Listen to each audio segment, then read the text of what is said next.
श्री स्वामी समर्थ. स्वागत आहे तुमचं माझ्या यूट्यूब चॅनलमध्ये. आजचा दिवस तुम्हाला खूप छान सुख समाधानाचा जावो ही स्वामींच्या चरणी प्रार्थना करते आणि आज या नवीन व्हिडिओला सुरुवात करते. तर बघा मित्रमैत्रिणींनो, उद्या वैशाख महिन्यातील अमावस्येच्या दिवशी शनी जयंती साजरी केली जाते. या दिवशी सूर्यपुत्र असलेल्या शनी देवांचा जन्म झाला होता अशी देखील मान्यता आहे. शनी हा नवग्रहापैकी महत्त्वाचा ग्रह मानला जातो. त्याचबरोबर शनी हे न्यायाचे प्रतीक मानले जाते. यंदा 2025 मध्ये सोमवार 26 मे रोजी शनेश्वर जयंती आहे. या दिवशी वैशाख सोमवती अमावस्येचं व्रत केलं जाणार आहे. शनी हा न्यायाधीशाच्या भूमिकेत असलेल्या माणसाच्या कर्माचे सर्व ताळेबंद त्याच्याकडे असतो.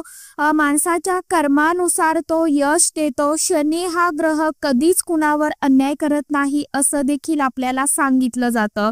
तर शनी जयंतीच्या दिवशी तुमच्या आजूबाजूला जर कुठे शनिदेवाचं मंदिर असेल तर तिथे त्यांच्या दर्शनासाठी तुम्हाला नक्की जावं आणि यावेळेस शनी महाराजांना काळे तीळ जे आहेत तर ते अर्पण करावे आणि शनी जयंतीला पिंपळाच्या झाडाची आवर्जून पूजा करावी. त्याचबरोबर तिथे तुम्ही काळे तीळ आणि दिवा देखील लावू शकता. शनी जयंतीला शनिदेवाच्या संबंधित वस्तू असतात, जसे की काळे वस्त्र असेल, काळे तीळ असेल, मोहरीचं तेल असेल, या वस्तूंचं दान देखील तुम्ही या दिवशी करू शकता. किंवा शनिदेवास हनुमानरायांचं पूजन नक्की करावं. त्याचबरोबर त्यांचं नामस्मरण करावं. आपल्या घरामध्ये किंवा मंदिरामध्ये तुम्ही या दिवशी शनेश्वर स्तोत्र किंवा शनी चालीसा याचं पठण आवर्जून करावं. शनी हा नवग्रहापैकी एक महत्त्वाचा ग्रह आहे. शनी न्यायाधीश आहे आणि शनी 7.5 शनी महादशा शनीची दही असणाऱ्या व्यक्तींना शनेश जयंती ही खूप सुवर्णयोग गुण जुळून येत असतो. या दिवशी तुम्ही शक्य तितकी शनिदेवांची सेवा, उपासना, आराधना, नामस्मरण केलं तर आपल्या आयुष्यातील सर्व त्रास कमी होत असतात. शनीचा प्रतिकूल प्रभाव कमी होण्यास मदत होते. याशिवाय शनी जयंतीच्या दिवशी महादेवाची त्याचबरोबर भगवान श्रीकृष्णाची देखील तुम्ही पूजा सेवा करू शकता आणि नामस्मरण करू शकता. त्याचप्रमाणे शनी जयंतीच्या दिवशी आपल्याला प्राणीमात्राची सेवा करायची असते. सर्वांनाच माहीत असेल की शनी देवाचे वाहन कोण आहे, तर ते म्हणजे कावळा. तर तुम्हाला या दिवशी शनी जयंतीच्या दिवशी तुम्हाला कावळ्याची उपासना करायची आहे. म्हणजेच कावळ्याला तुम्हाला आपल्या घराच्या बाहेर कोणत्याही परिस्थितीत एक वस्तू जी आहे तर ती आवर्जून खाण्यासाठी ठेवायची आहे. कारण या दिवशी अमावस्या देखील आलेली आहे आणि या दिवशी आपले पूर्वज जे आहेत तर ते अमावस्येच्या दिवशी पृथ्वी तलावरती येत असतात. त्यासाठी आपल्याला कावळ्याला काही वस्तू आहेत तर त्या खाण्यासाठी ठेवायच्या आहे. हा उपाय या उपायाने काय होईल तर तुमचा 7 पिढ्यांचा प्रखर पितृदोष कायमचा संपेल. आपल्या घराची, कुटुंबाची, मुलांची, पतीची भरभरून अशी प्रगती होईल. असा हा अत्यंत प्रभावशाली उपाय तुम्हाला उद्याच्या दिवशी आवर्जून करायचा आहे. तर उपाय कशा पद्धतीने करायचा आहे, कोणत्या वेळेमध्ये करायचा आहे, याविषयीची संपूर्ण माहिती आजच्या या नवीन व्हिडिओमध्ये मी तुमच्याबरोबर शेअर करणार आहे. त्यामुळे तुम्ही हा व्हिडिओ स्किप न करता शेवटपर्यंत नक्की बघा. चॅनलवरती तुम्ही जर हा व्हिडिओ पहिल्यांदा बघत असाल तर चॅनलला आवर्जून सबस्क्राईब करा आणि असेच नवनवीन माहितीपूर्ण व्हिडिओ बघण्यासाठी समोरील बेल आयकॉनलाही प्रेस करा. कारण मी जेव्हा कधी नवीन व्हिडिओ अपलोड करेल तर सर्वात अगोदर त्याचं नोटिफिकेशन तुम्हाला मिळेल आणि तुम्ही एकही व्हिडिओ मिस करणार नाही. तर बघा मैत्रिणींनो, आपण खूप प्रमाणात कष्ट मेहनत करत असतो, तरीही काही वेळा आपल्या कष्टाला, मेहनतीला म्हणावं तसं फळ जे आहे तर ते मिळत नाही. आपल्या आयुष्यामध्ये सतत अडचणी, अडथळे येत असतात. आपल्या कुटुंबाची, घराची, मुलांची प्रगती होत नाही. त्याचबरोबर जीवनामध्ये आपल्याला पितृदोषांचा सामना जो आहे तर तो देखील करावा लागत असतो. त्यावेळेस पितृदोष असतो, त्यावेळी आपल्या घरामध्ये घरामध्ये कधी शांतता नसते, नेहमी भांडण, कटकट, वादविवाद, कलह, घरामध्ये एकोपा नसतो, पती पत्नीमध्ये सतत भांडणे होत असतात. त्याचबरोबर कुठेतरी आपल्या घराची प्रगती ही खुंटते. कुठेतरी शत्रूचा जो काही वाईट प्रभाव आहे तर तो आपल्या जीवनावरती पडत असतो.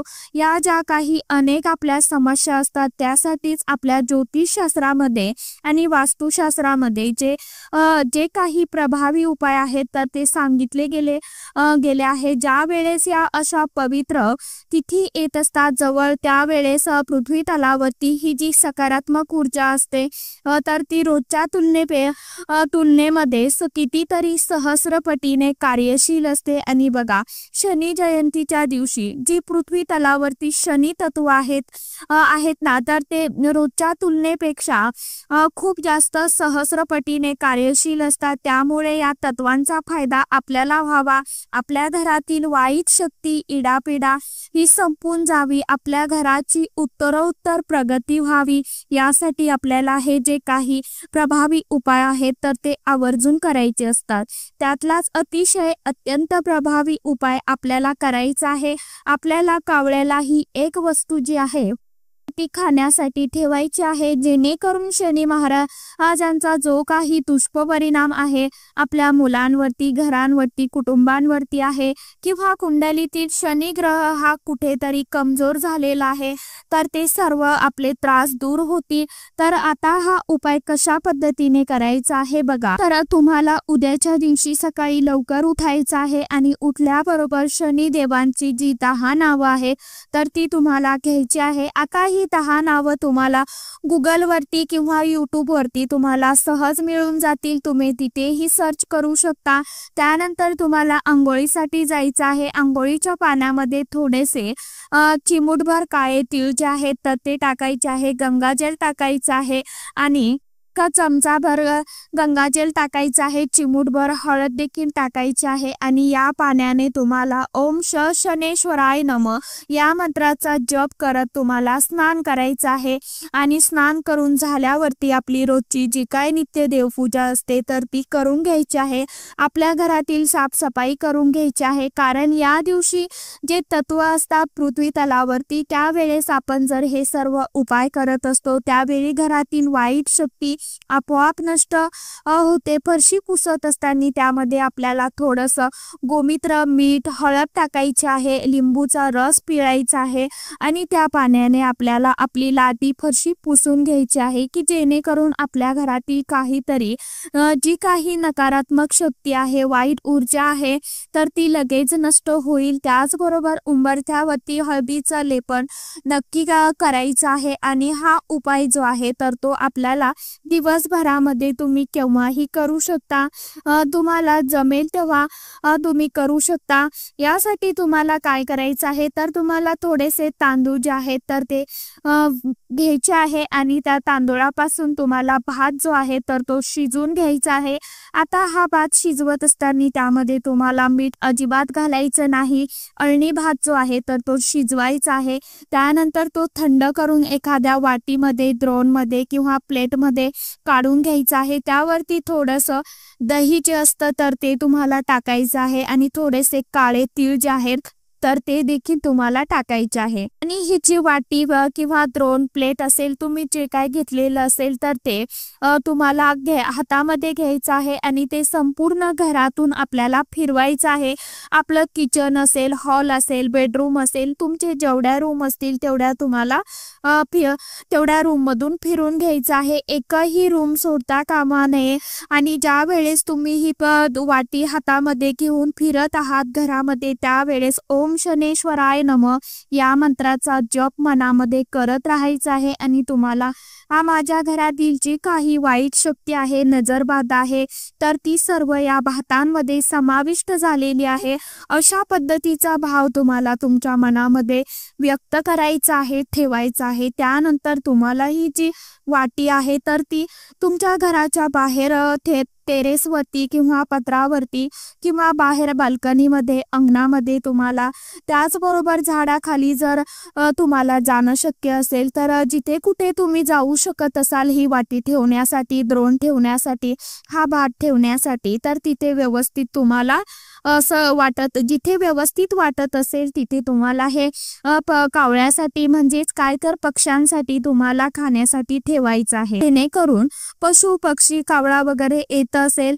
तिथे तुम्हाला ही प्लेट ठेवायची आहे आणि त्यानंतर तुम्हाला तिथे ओम शनेश्वराय नमः या मंत्राचा जप करून आपल्याला आपल्या घरी वापस यायचं आहे। जितका हा भात पशु पक्षी खातील, कावळा खातील, तितका आपल्या घरातील जे काही पितृदोष आहे तर ते दूर होतील। शत्रूंचा त्रास, इडापिडा, सर्व नकारात्मक शक्ती ज्या आहेत तर त्या सुद्धा नष्ट होतील। तर असा हा प्रभावी उपाय तुम्ही नक्की करून बघा, तुम्हाला याचा नक्कीच लाभ होईल। त्याचबरोबर बघा, जर हा भात शिल्लक राहिला तर नंतर तुम्ही हा भात जो आहे तर तो निर्माल्यामध्ये टाकून देऊ शकता। त्या दिवशी संध्याकाळी टाकला तरी चालेल किंवा दुसऱ्या दिवशी टाकला तरी देखील चालेल। प्लेट जी आहे तर ती व्यवस्थित स्वच्छ करून तुम्ही घरामध्ये परत वापरू शकता। प्लेट मध्ये भात नाही ठेवला, एखाद्या पेपरवरती ठेवला, द्रोण मध्ये ठेवला तरीही काही अडचण नाही। तर अशा साध्या आणि सोप्या पद्धतीने हा जो उपाय आहे तर तो तुम्हाला आवर्जून उद्याच्या दिवशी करायचा आहे। बघा, जर घरामध्ये पितृदोष असेल किंवा घराची प्रगती थांबलेली असेल किंवा अनेक काही इलापिडा, आजारपण घरामध्ये तुम्हाला जाणवत असेल तर याचा जो प्रभाव आहे तर तो नक्कीच तुम्हाला कमी झालेला दिसून यायला सुरुवात होईल आणि घरातील सर्व वाईट शक्ती ज्या आहेत तर त्या देखील नष्ट होतील। उपाय फक्त पूर्ण श्रद्धेने आणि मनापासून करून बघा, नक्कीच त्या उपायांचा, सेवेचा तुम्हाला नक्कीच लाभ होईल। तर अशा साध्या आणि सोप्या पद्धतीने आवर्जून तुम्हाला उद्याच्या दिवशी हा जो उपाय आहे तर तो आवर्जून करायचा आहे। कावळ्याला आपल्या घरासमोर किंवा बाहेर तुम्हाला शक्य असेल तिथे जो भात आहे तर तो खाण्यासाठी आवर्जून ठेवायचा आहे। तर अशा साध्या आणि सोप्या पद्धतीने उपाय नक्की करण्याचा प्रयत्न करा। व्हिडिओ तुमच्या इतर मित्रमैत्रिणींना देखील शेअर करत जावा आणि व्हिडिओला प्लीज लाईक करत जावा। तुम्ही व्हिडिओ बघता परंतु लाईक करत नाही। तर चला, आजच्या व्हिडिओमध्ये इतकीच माहिती होती। कशी वाटली नक्की सांगा। व्हिडिओ आवडला तर चॅनलला आवर्जून लाईक, शेअर, सबस्क्राईब जरूर करा। परत भेटूया नवीन माहिती सोबत, नवीन व्हिडिओ सोबत।